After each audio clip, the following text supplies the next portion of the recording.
tellement béni de partager cette joie profonde.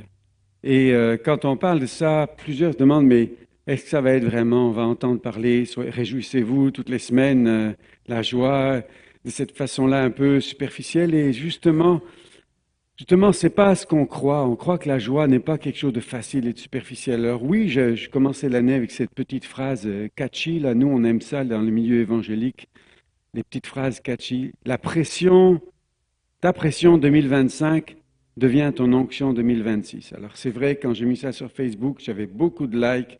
Et le but n'est pas ça. Le but n'est pas de retenir une petite phrase catchy juste pour marquer notre attention. Mais je crois qu'il y a du vrai. Je crois que souvent, les moments les plus glorieux sont souvent précédés des moments les plus douloureux. Et c'est pourquoi si en 2025, tu te souviens que ça n'a pas été facile pour toi, que tu as pu vivre des moments de pression, des moments comme le pressoir, c'est-à-dire pour Jésus, c'était Gethsémané. C'est ça ce dont on veut parler, la joie au milieu des larmes. Alors Jésus est à Gethsémané, qui veut dire le pressoir, et il va dire, mon âme est triste jusqu'à la mort. Quand je vous dis qu'on veut parler de joie profonde, c'est la joie qui vient te chercher même dans la profondeur de tes larmes, même dans la profondeur de la vie qui fait mal. C'est pas un petit sourire évangélique juste de dire « Ah, Jésus rend heureux, puis c'est bon ». On va aller chercher ça dans mon âme est triste jusqu'à la mort.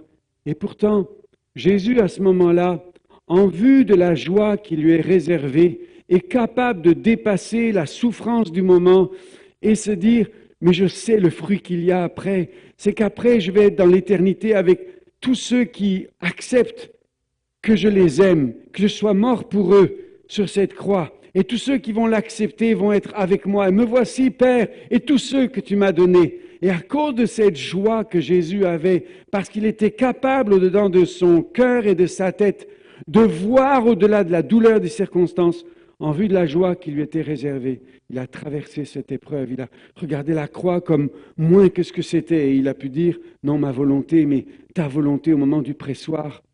Alors peut-être que tu as traversé ce pressoir, tu as pleuré en 2025, tu as souffert sous un poids écrasant, peut-être tu étais pressé comme ces olives, mais c'est ça qui donne l'onction. Ta pression prépare ton onction. Comme pour ces olives ici, tu oins d'huile ma tête et ma coupe déborde. Ça peut être aussi le vin nouveau qui vient quand le raisin a été pressé derrière.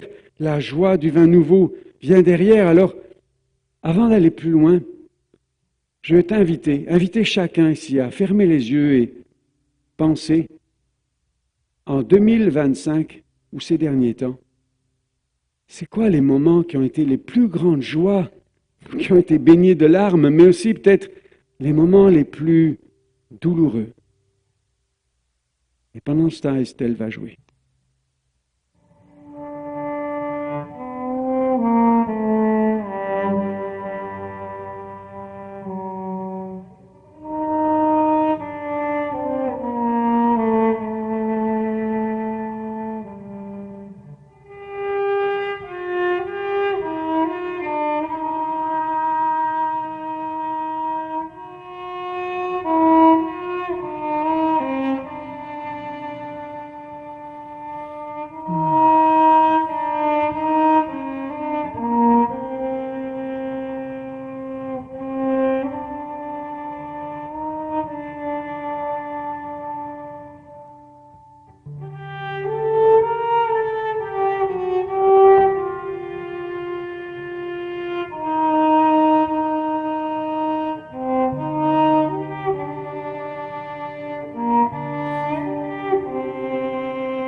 Merci Estelle. Alors peut-être que ça a été une pression sur ton cœur, une pression dans ton couple, une pression dans tes finances, une pression sur ton avenir, une pression dans ta santé.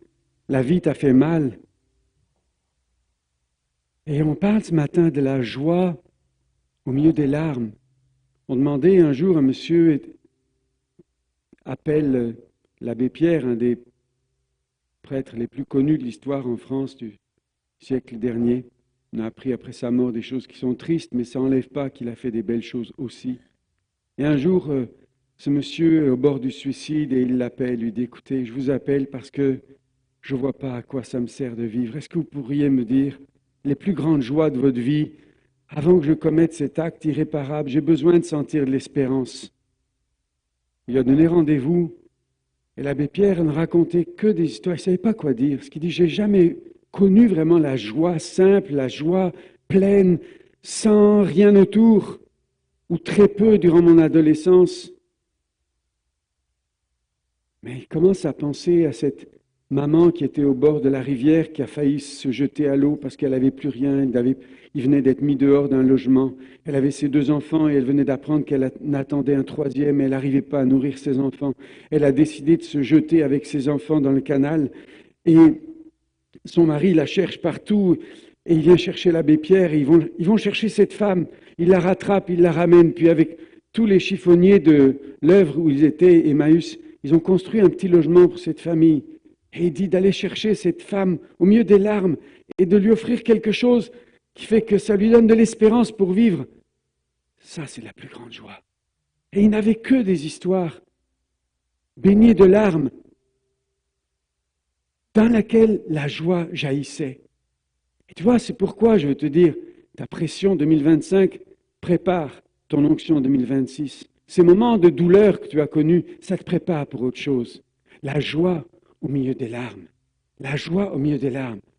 Et avant qu'Estelle ne joue de nouveau, je vais vous parler de ce violoncelliste de Sarajevo. On va entendre son histoire, mais je vous la résume auparavant. En 1992, il y a la guerre à Sarajevo. Il y a un siège, le siège le plus long que l'histoire de l'humanité ait connu dans les guerres. Pierre Bergeron, qui est un pasteur ici, était aumônier dans l'armée là-bas et il a vu des atrocités, des bébés cloués sur les portes des maisons, des choses horribles, et avec interdiction d'intervenir selon l'efficacité réputée de l'ONU, où tu ne peux rien faire, juste être spectateur. Et donc, c'était frustrant, il en souffrait. Et un jour, une bombe explose à la boulangerie. Les snipers étaient là et ils tiraient des 2 côtés sur les gens qui passaient. Ils s'amusaient à tuer des gens chaque jour. Mais ce jour-là, une bombe explose et 22 personnes sont mortes. Un violoncelliste qui était là regarde ça, il voit ces gens mourir, des enfants, des femmes, des hommes, et ça fait des années que la guerre dure, il s'effondre à terre, il pleure. À ce moment-là, il ne sait plus quoi faire. Et il va utiliser la seule chose qu'il a en main, son violoncelle.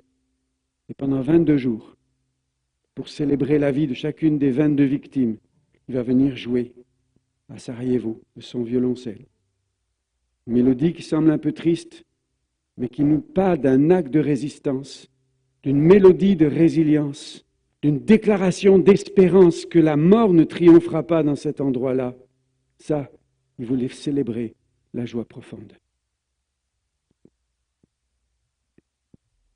C'était un après-midi, durant l'un des 1425 jours qui firent du siège de Sarajevo le plus long de l'histoire.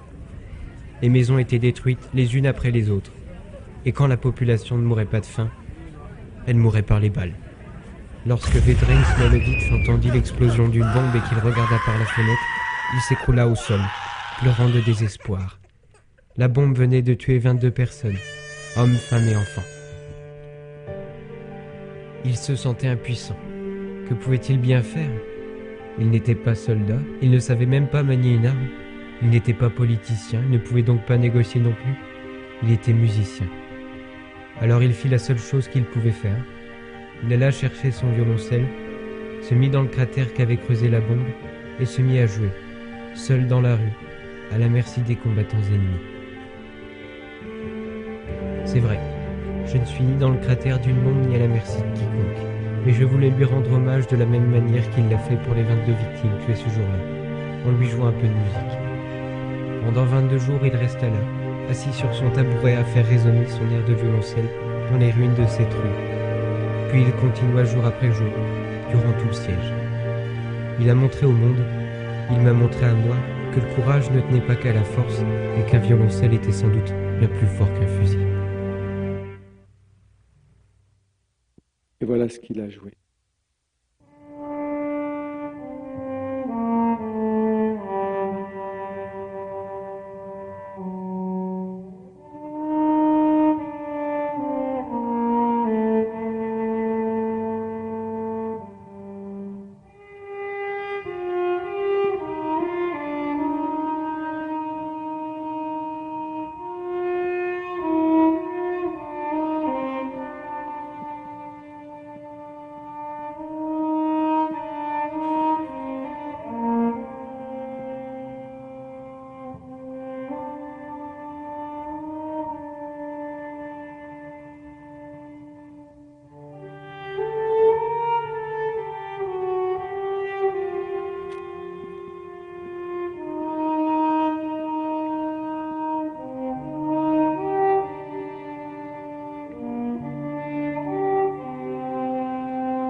Merci Estelle. Merci à toi. Est-ce qu'on peut la remercier? Merci beaucoup. Et quand il jouait cela 22 jours d'affilée, pendant 1 heure entière, parce que l'Adagio d'Albinoni dure plus longtemps, et on ne voulait pas vous le jouer en entier, elle aurait pu, hein, mais on ne voulait pas vous garder jusqu'à cet après-midi.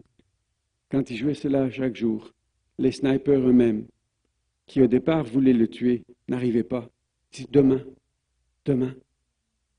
Comme une protection, mais pour lui, c'était un acte de résistance, de dire, la mort n'aura pas le dernier mot.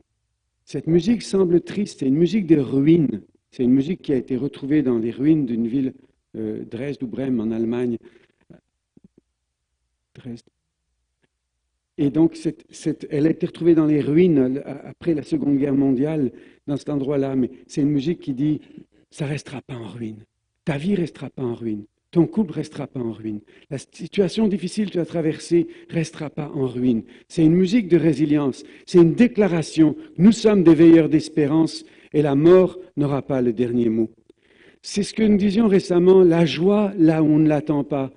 Quand on parle de cette joie profonde, on fait référence à l'épître de joie par excellence, l'épître aux Philippiens. Lisez-la en ce moment. L'épître aux Philippiens qui nous raconte que cet apôtre Paul, quand il a commencé l'Église à Philippe, la première fois qu'il a annoncé l'Évangile dans cette garnison romaine, il a fini en prison. Et au sein de la prison, qu'est-ce qu'il a fait?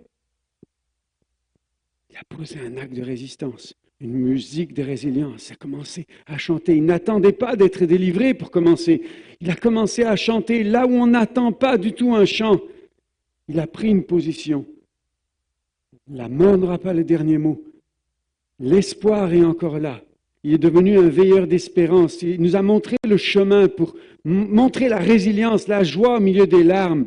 Et alors que maintenant il est un vieillard et qu'il est à Rome, il écrit à ses chers Philippiens qu'il aime avec tendresse. « Hey, je suis encore en prison. Je sais que c'est une habitude, mais je suis encore en prison. Et je vous écris une chose, comme Solène nous l'a dit la semaine dernière, elle parle avec un accent un peu breton. Elle nous a dit 4-4. Chez nous, on dirait un 4-4.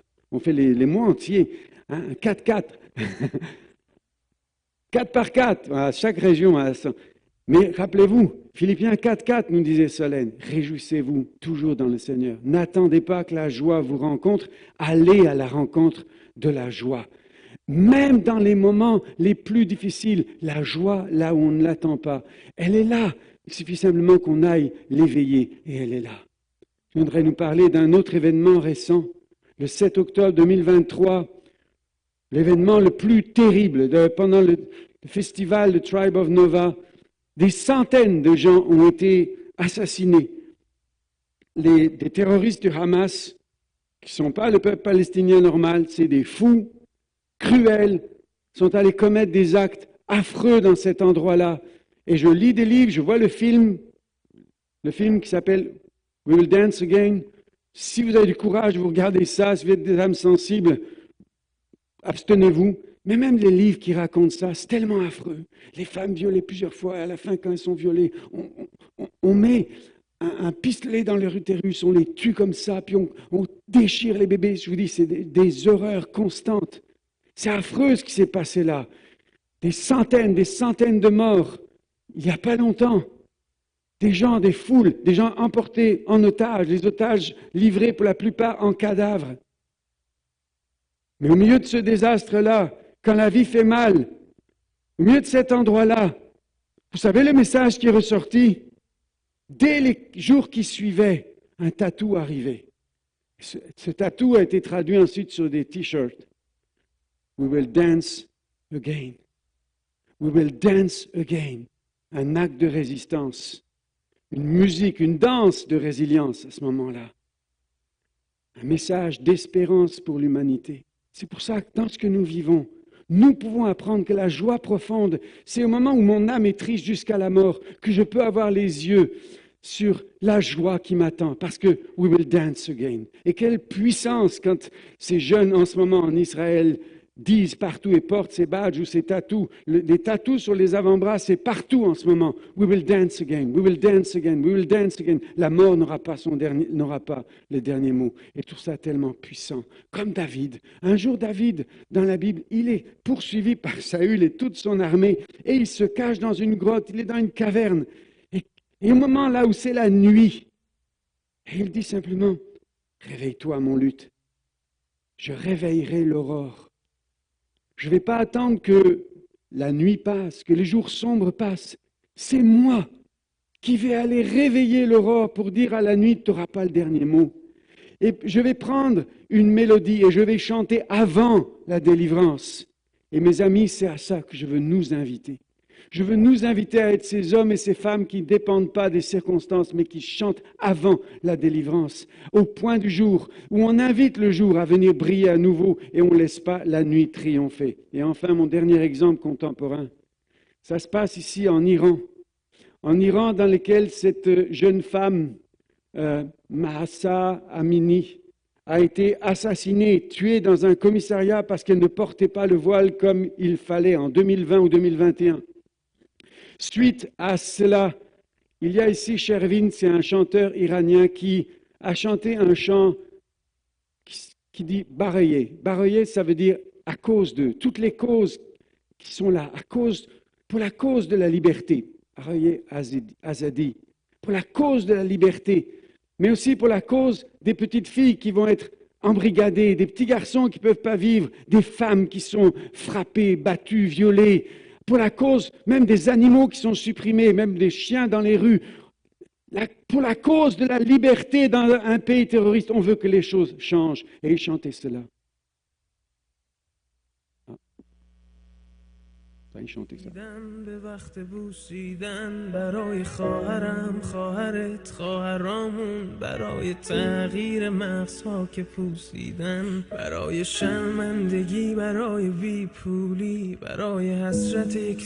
Parce qu'il dénonçait tout, Shervin était emprisonné. Quand il a été emprisonné, il y a toutes sortes de personnes qui ont réagi à ça, mais notamment Coldplay. Et ici, il y a 1 an et demi, on chantait dans les décomptes, qu'elle n'en fait pas suffisamment attention, on chantait « So we pray ». Et we pray, so we pray. We sing « Baraye » and so we pray. We send this with love to Iran. On envoie ça avec amour pour l'Iran. Et à Rio de Janeiro, Coldplay a invité cette femme, ici c'est une des actrices principales en Iran, à venir chanter avec eux sur scène, Baraye. Et dès le lendemain, à Rio, les femmes iraniennes sortaient dans les rues, mais elles sont sorties ici au Canada, à Vancouver. Vous trouvez ça sur YouTube, vous allez voir les femmes iraniennes et d'autres se joignent à elles pour chanter Baraye, parce qu'on veut voir Shervin sortir de prison, on veut voir que la cause de la liberté va arriver. C'est un travail très long, les médias nous en parlent en ce moment, tout le monde est intéressé par l'Iran depuis 2 semaines ou 3 semaines, mais c'est une cause qui vient depuis longtemps, parce que quelqu'un, au milieu de la nuit, au milieu de la douleur, a chanté pour réveiller l'aurore, Baraye, chanter pour sortir. Mon âme est triste jusqu'à la mort de voir mon pays être détruit, mais quelque chose va arriver qui va nous ramener vers la vie. Et quand ils ont demandé que partout, Les hommes, les femmes sortent dans les rues. On a vu en Australie, on a vu partout dans le monde entier des défilés entiers qui viennent chanter. Et là, c'est plus Shervin tout seul, c'est des foules entières qui viennent chanter. Et on est en train de voir l'enfantement d'un peuple dans les douleurs, dans les larmes. Ces femmes chantent avec larmes, certaines ont même du sang sur le visage. Dans tous les pays du monde aujourd'hui, quel honneur, quel bonheur de voir qu'il est possible d'avoir une joie résiliente, d'avoir une joie qui ne se contente pas que la mort triomphe et que les tyrans triomphent.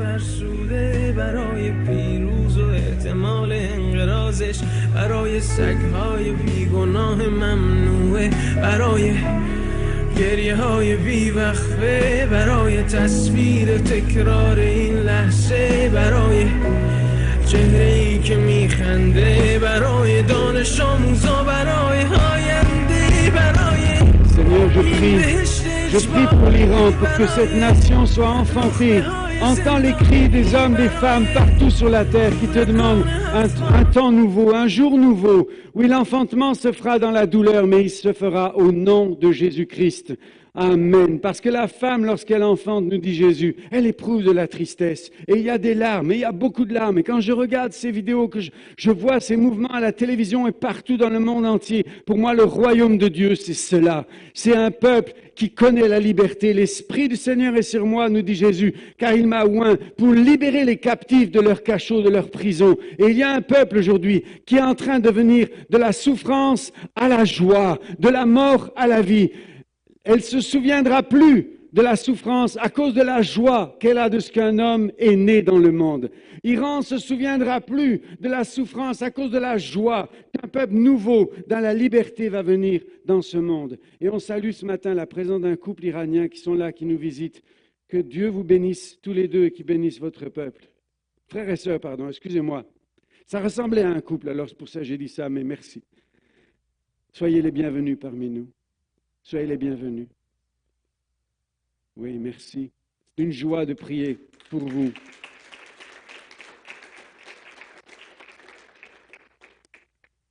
Et on pense à ces 388 millions de chrétiens persécutés dans le monde, pour qui nous avons prié la soirée d'intercession, mais continuons. Et les mêmes souffrances, nous dit la Bible, sont imposées à vos frères dans le monde entier. Alors on va dire, ah ben nous, ici au Québec, non, comme Marcel nous disait il n'y a pas longtemps, ben nous, la persécution, c'est ben la clim est trop forte, ou le son n'est pas assez fort, ou comme niveau de persécution, c'est pas fort du tout. Sauf que nous, on a autre chose. On ne peut pas comparer les souffrances. Nous, on a cette espèce de spleen, de dépression, de manque de santé mentale. Et face à ça, on nous offre gratuitement l'aide médicale à mourir, si on veut. Il y a une culture de mort qui peut être là. Alors, c'est bien dans certains cas l'aide médicale à mourir, mais souvenez-vous, la moitié des candidats qui demandent cela au Canada, c'est parce qu'ils ont des problèmes de dépression, de tristesse, qui pèsent sur leur cœur. Donc, c'est d'autres souffrances, c'est vrai, et on ne va pas les comparer. Mais au milieu de la souffrance, quelle qu'elle soit, que ce soit la prison, que ce soit les camps de concentration en Corée du Nord, que ce soit la dépression, la prison intérieure de quelqu'un qui vit ici, et dans des pays où apparemment on manque de rien, et où on se dit, mais j'aurais aucune raison de... Mais malgré ça, ça fait mal. Mais quand la vie fait mal, c'est possible d'avoir cette joie résiliente. Alors je veux parler ce matin, qu'est-ce que c'est que la résilience? Parce qu'on en parle de temps en temps, c'est un sujet que j'aime tellement, j'en ai écrit un livre il y a longtemps que certains connaissent ici, qui s'appelle « Cœur de champion, 10 facteurs de résilience », et je vais en lire un extrait ce matin. La résilience, c'est, avant tout, vous savez, c'est en physique, c'est l'aptitude d'un matériau à reprendre sa structure après un choc. Donc, quand les voitures, quand j'étais petit, on voulait des voitures avec des tôles très épaisses, très solides. Quand tu avais un accident, boum, on voulait que ça résiste. Mais on a compris une chose, c'est que quand ça ne résiste plus, tout le monde meurt. Alors, on a trouvé des matériaux qui vont encaisser le choc, qui vont plier, mais qui ne vont pas briser au point de faire mourir tous les gens qui habitent dans la voiture. Et on a appelé ce matériau un matériau résilient. La première notion de résilience, c'était la deuxième, c'est en zoologie, je n'en parlerai pas. Mais la troisième, c'est pour l'humain. L'aptitude à surmonter un malheur qui aurait pu écraser une personne, mais elle ressort meilleure et disposé à aider les autres. Quand je lis cette définition, à chaque fois, je pense à ce que Jésus dit à Pierre, Simon, Satan vous a réclamé pour vous cribler comme le froment. Ça pourrait t'écraser complètement. Mais j'ai prié pour toi, que ta foi ne défaille point. Et quand tu seras revenu, affermis tes frères. Une personne meilleure et tournée vers les autres. Une personne résiliente et une personne qui pense aux autres, qui se tourne vers les autres.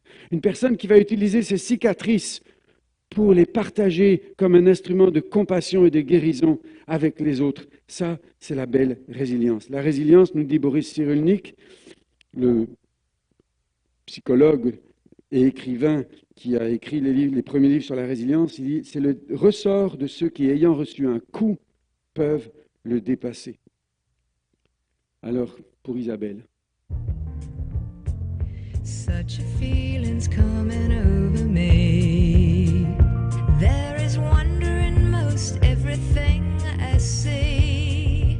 Not a cloud in the sky, got the sun in my eyes, and I won't be surprised if it's a dream. I'm on the top of the world.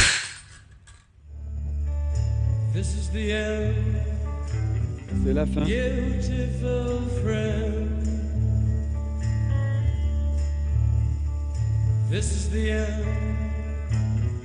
My only friend. The end of our elaborate plans.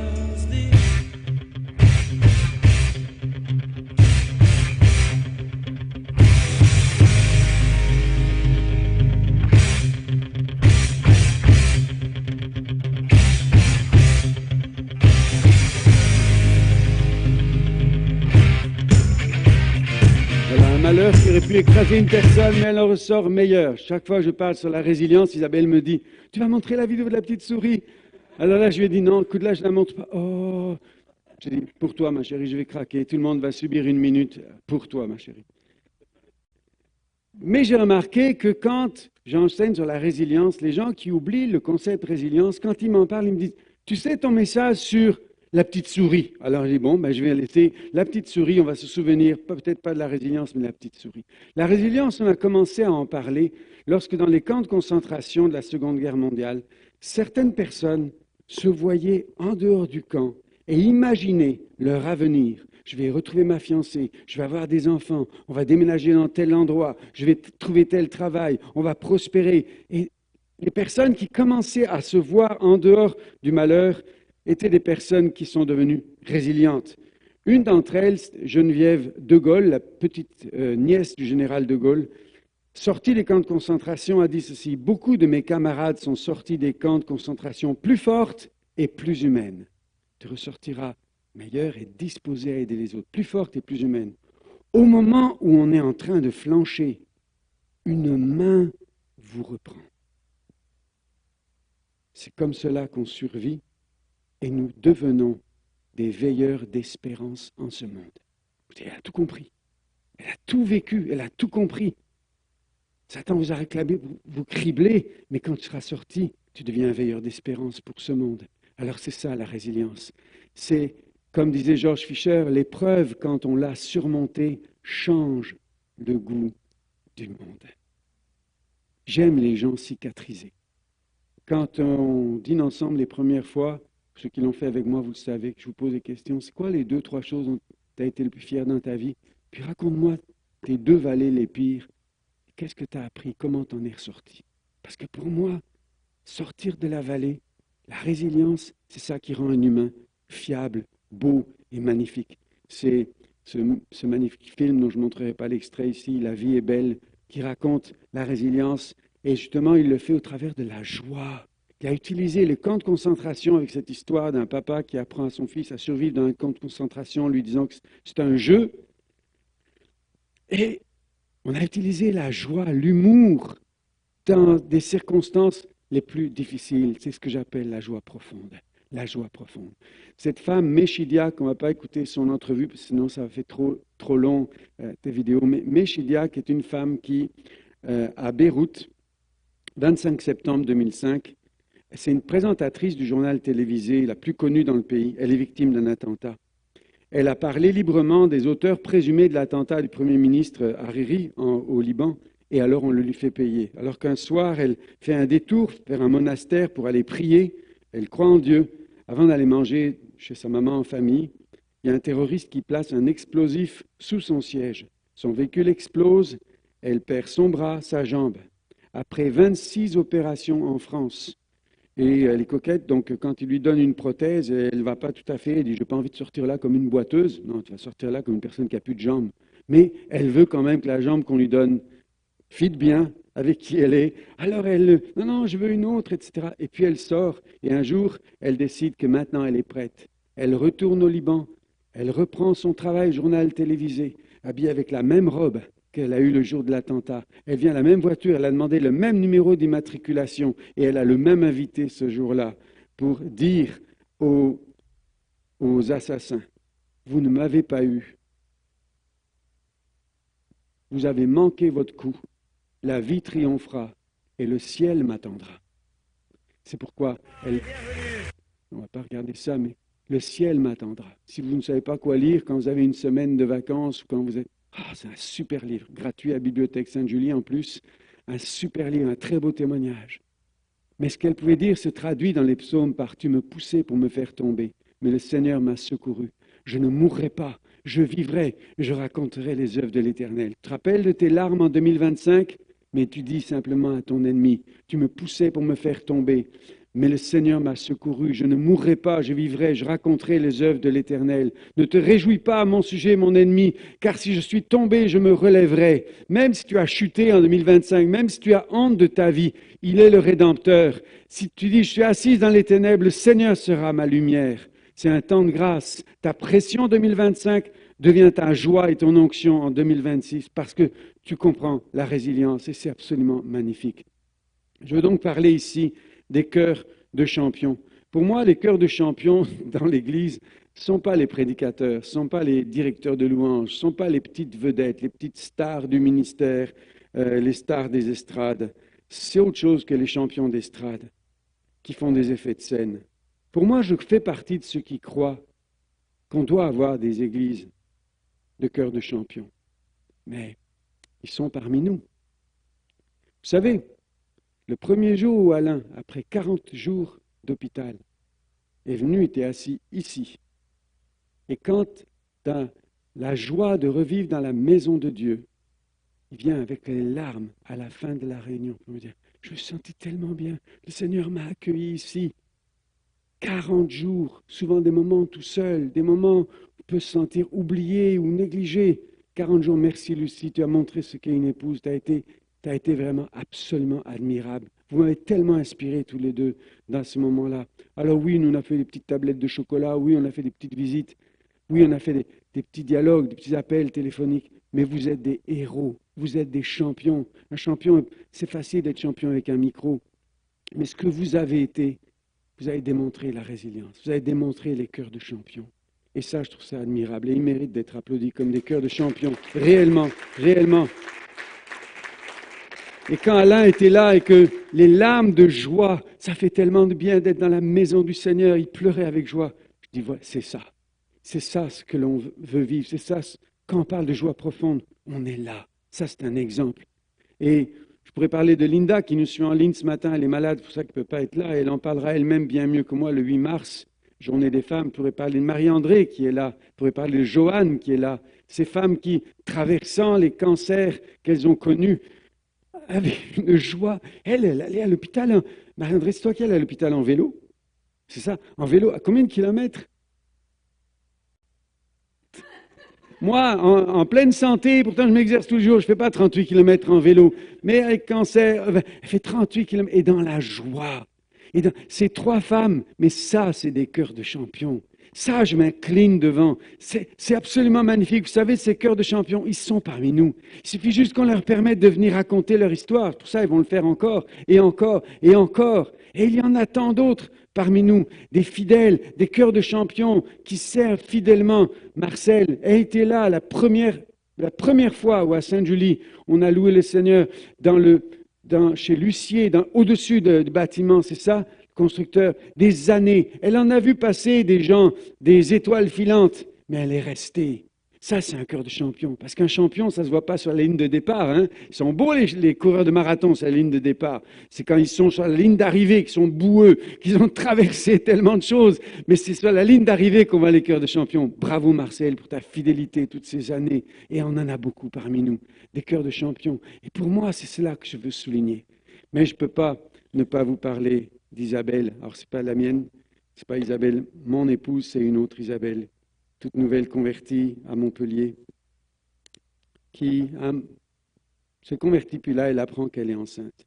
Lorsque j'ai su que j'étais enceinte, mon mari, pas converti, m'a fixé un ultimatum. Avortement ou divorce. Pour moi, il n'était pas question de me débarrasser de mon bébé. 3 semaines plus tard, le gynéco m'a téléphoné. J'ai cru que le sol se dérobait sous mes pieds quand il m'a annoncé que Jason était atteint de trisomie 21. J'étais enceinte de 5 mois. Mon ex-mari continuait à vouloir me faire avorter. Le gynéco me disait que Jason serait une charge pour la société, comme pour son frère et sa sœur. J'ai changé de gynéco. Là, on m'a dit que c'était pour récupérer mon mari que je voulais garder mon bébé.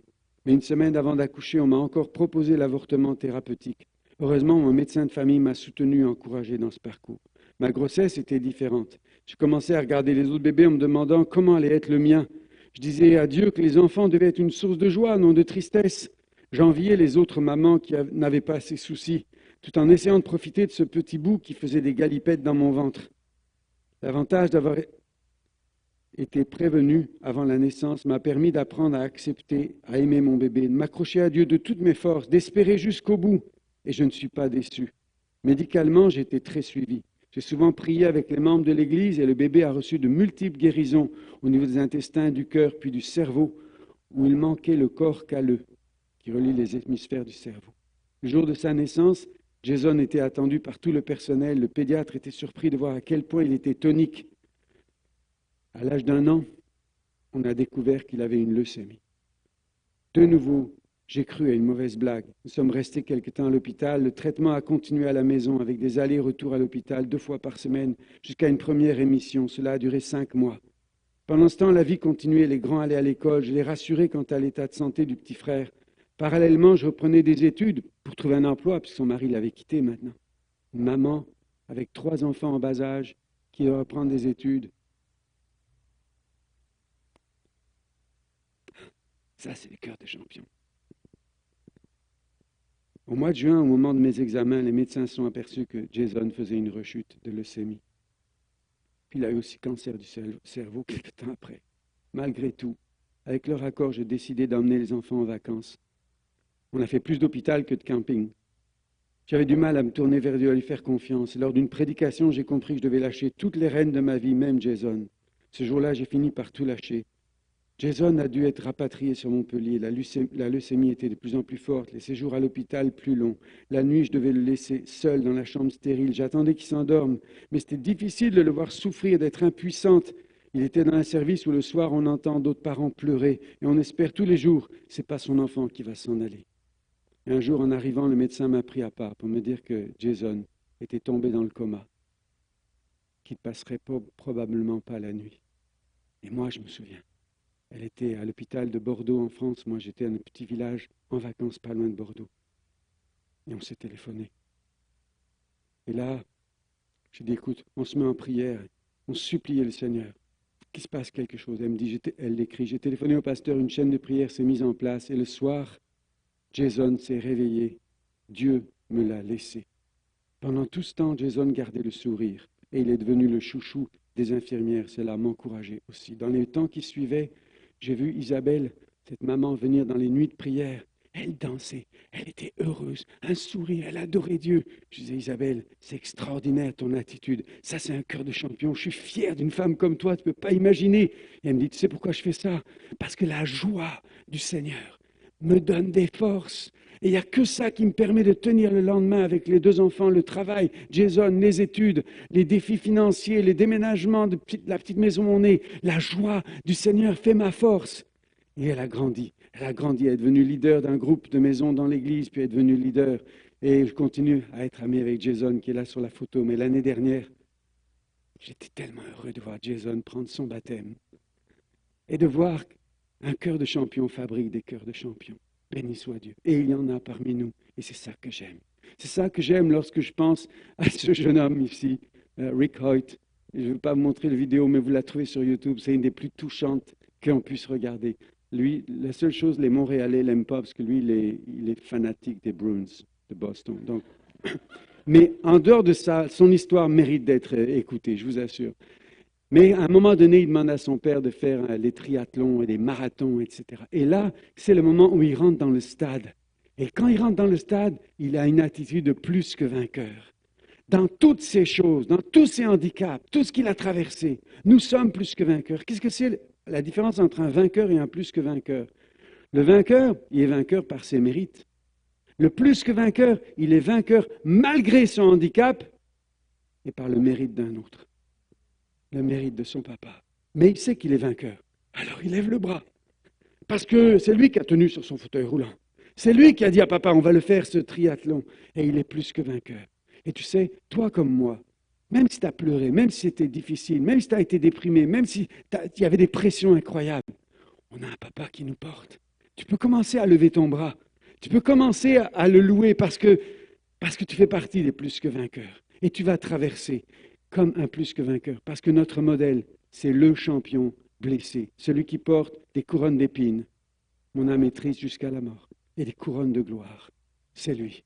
Alors pour terminer, nous sommes appelés à devenir des veilleurs d'espérance. Nos pays meurent de la désespérance aujourd'hui en Occident.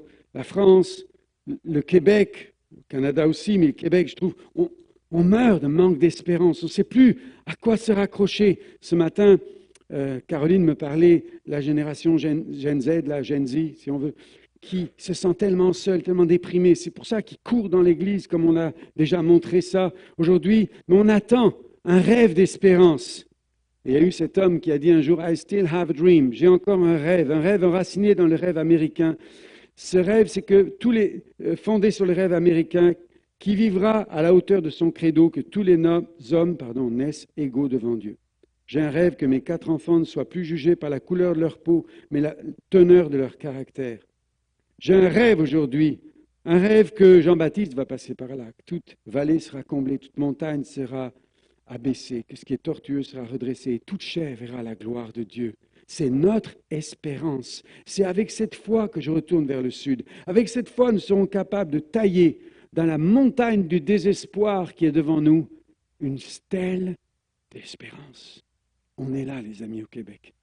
Dans la montagne de désespérance qui est devant nous, de suicide, de dépression, ça prend un peuple pour avoir cette joie profonde, cette joie résiliente, cette joie capable de lutter ensemble, travailler ensemble, prier ensemble, de se battre ensemble, pas les uns contre les autres, mais ensemble pour la cause de l'Évangile. Grâce soit rendue au Dieu Tout-Puissant. Ce discours, semé en 1963, a déjà vu un bel accomplissement avec la génération Yes We Can et Barack Obama, mais on continue à être des veilleurs d'espérance dans une nation. Et ici, je vous présente la photographie de votre cerveau. Avec les 2 mots les plus utilisés dans l'Épître aux Philippiens. Le mot le plus utilisé, c'est le mot joie, 19 fois, et l'autre mot, c'est le mot mind, noos en grec, qui veut dire la façon de penser, 15 fois. Ce qui veut dire que la joie, Paul nous dit, la joie est rattachée à ta vie de pensée, à ta façon de penser. Si tu changes ta façon de penser, ta joie peut revenir. Si tu décides non pas d'attendre la délivrance, mais de veiller la délivrance, comme David dans sa caverne, tu vas voir quelque chose de différent arriver. C'est pour ça que quand on parle façon de penser et façon de déclarer comme David l'a fait, on ne parle pas d'une confession positive. On n'est pas au club des optimistes. On est dans l'Église de Jésus-Christ. On parle de confesser la parole de Dieu, les promesses de la parole de Dieu. Et donc, c'est quelque chose de beaucoup plus puissant ici d'aller confesser une déclaration d'espérance et de foi. Pour nous, ça compte. Quand je pense à ma détresse et à ma misère, dit Jérémie, quand mon âme s'en souvient, quand je tourne ça dans ma tête jour ou nuit, dans mes insomnies, mon âme est abattue. Mais voici ce que je vais faire pour avoir la joie. Je vais choisir ce qui va me donner de l'espérance. Voilà ce que je vais repasser dans mon cœur, dans ma tête. Les bontés du Seigneur ne sont pas épuisées. Elles se renouvellent. Et d'aller rappeler à notre âme et à nos pensées les bontés du Seigneur, d'aller réveiller l'espérance le matin, comme Abraham, espérant contre toute espérance. Il fut fortifié en donnant gloire à Dieu. C'est quand tu ouvres ta bouche, quand tes mots sortent avec des paroles de foi et des paroles d'espérance, ça va faire une différence, ça va créer une atmosphère différente. Nous avons un pouvoir incroyable, comme Dieu a créé le monde par sa parole. Il nous a dotés de la parole pour pouvoir choisir d'aller fortifier notre foi. Au moment où nous la déclarons, elle se libère. Alors il y a un petit texte bizarre dans l'épître de Jacques. Puis David est là, lui c'est un bibliste, alors il va aller regarder, un théologien, il va aller même regarder ça de plus près que moi. Mais je me suis interrogé, pourquoi est-ce que Jacques 3, 2 ou 12, dit « Si quelqu'un ne commet pas d'écart de parole, c'est un homme parfait ». Puis le mot, c'est pas homme, andros ou anthropos, c'est aner, qui veut dire c'est un mari parfait. Je dis, mais est-ce qu'il est en train de parler des couples ici? Pas du tout. De quoi il parle? De la foi et de la parole. Vous savez, c'est le chapitre sur que ne soyez pas trop nombreux à enseigner, puis commence à parler la langue, qui est un membre qui peut embraser tout, etc. Et il dit, un mari parfait, si quelqu'un ne commet pas d'écart de parole, tu parles de la foi et de la parole, qu'est-ce que tu es en train de dire? Il est en train de nous dire, le mariage parfait, c'est quand ta foi épouse tes paroles et quand tes paroles épousent ta foi. Si quelqu'un n'a pas d'écart de parole par rapport à sa foi, il est aligné, alors ça c'est la perfection. Si tu ramènes tes paroles au niveau de ta foi elle-même va être plus alignée avec tes paroles. Il y a cela, ma foi, mes paroles, ma foi, mes paroles, ma foi, mes paroles. Quand je ne commets pas d'écart, il y a une perfection, il y a une harmonie, il y a un bien-être qui vient. Mais l'écart entre les deux nous tourmente. Alors je voulais simplement parler de cela. Ne vous relâchez pas.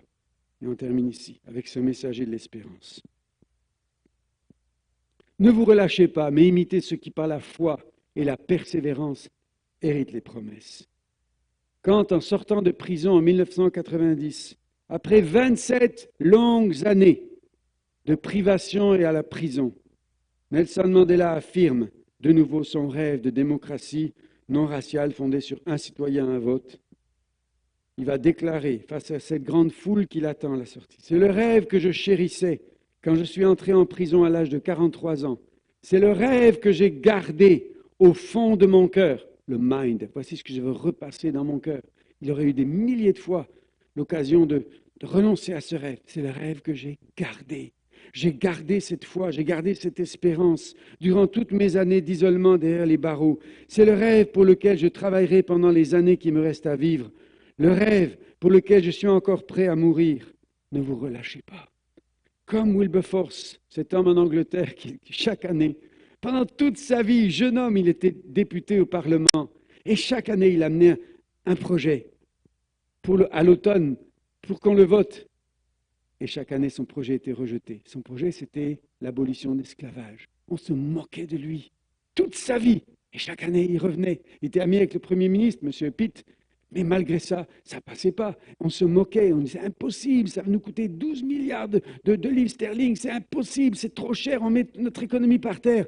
3 jours avant de partir au ciel, à la Chambre des communes en Angleterre, on a voté l'abolition de l'esclavage. Et on a voté et on a payé les 12 milliards de sterling ici. Tu laisses ton serviteur aller en paix, car mes yeux ont vu le rêve pour lequel j'ai vécu toute ma vie.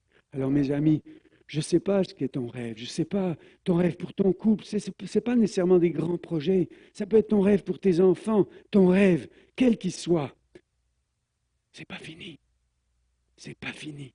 Ne démissionne pas, soyons ensemble ces messagers d'espérance, levons-nous ensemble. Levons-nous ensemble. Et dans ce moment, si réellement ce chant qui dit « ce n'est pas fini », Dieu n'a pas dit son dernier mot. Ce qu'il a commencé en toi et en moi, il va l'achever. Si c'est quelque chose qui te parle, même là à ta place, pendant ce chant, tu vas lever tes bras, tu vas oublier les gens qui sont autour de toi et tu vas simplement dire « Seigneur, je reprends la course. Je veux trouver cette joie résiliente. Je veux faire partie de ces cœurs de champions parce que ce n'est pas fini. »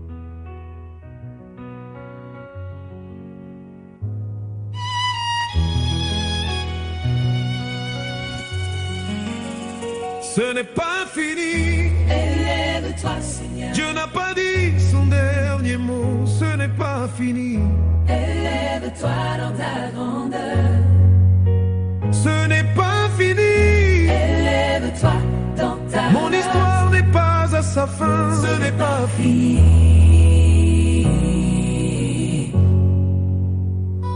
Regarde-moi bien, Dieu écrit une nouvelle page. Je marche par la foi, pas selon ce que je vois. Tout ce qui a manqué, Dieu multiplie. Le désert fleurir, les portes s'ouvrent. Même si je chute, je me relève. Même si je pleure, il me console. Quand Dieu décide, personne ne peut stopper. Il a la parole qui peut tout transformer. Ce n'est pas fini. Élève-toi, Seigneur. Dieu n'a pas dit son dernier mot. Ce n'est pas fini. Élève-toi dans ta grandeur. Ce n'est pas fini. Ce n'est pas fini. Élève-toi dans ta Mon histoire n'est pas à sa fin. Ce n'est pas fini.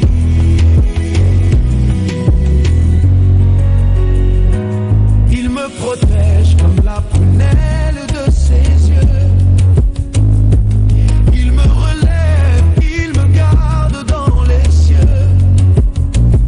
Mes ennemis ne dominent pas sur moi, car c'est l'Éternel qui décide du combat. Quand tout dit stop, lui dit avance. Quand tout est noir, il rallume l'espérance. Je peux tout traverser, mais je ne tombe pas, car Dieu est fidèle, il combat pour moi. Ce n'est pas fini.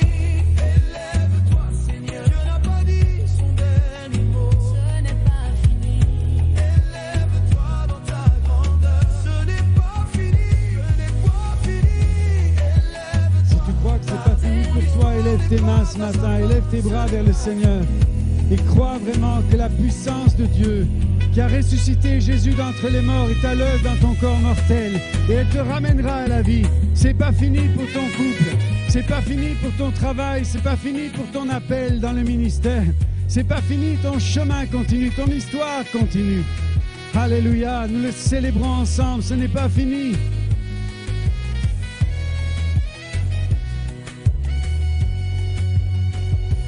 On va demander un peu plus de son. Son dernier mot. Ce que tu vois n'est pas la fin. Il écrit encore mon histoire. Sa puissance va tout changer.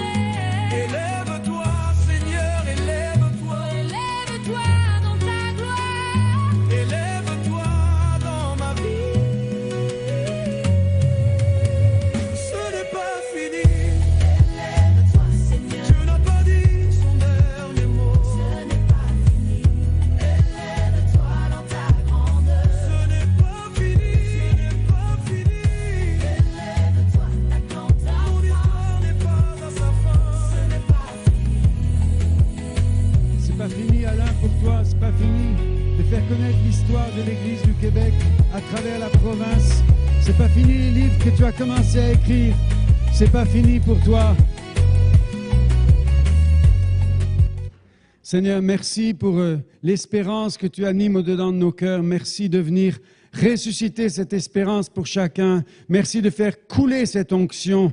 J'appelle l'onction du Saint-Esprit sur chacune, sur chacun, la consolation de Dieu, la joie de Dieu, que toutes les chaînes explosent au nom de Jésus-Christ et que la puissance du Saint-Esprit vous accompagne dans la joie. Relève ta tête, il est plus que vainqueur et il t'amène à faire partie de ces cœurs de champions. Bénédiction sur ta vie, au nom de Jésus. Amen.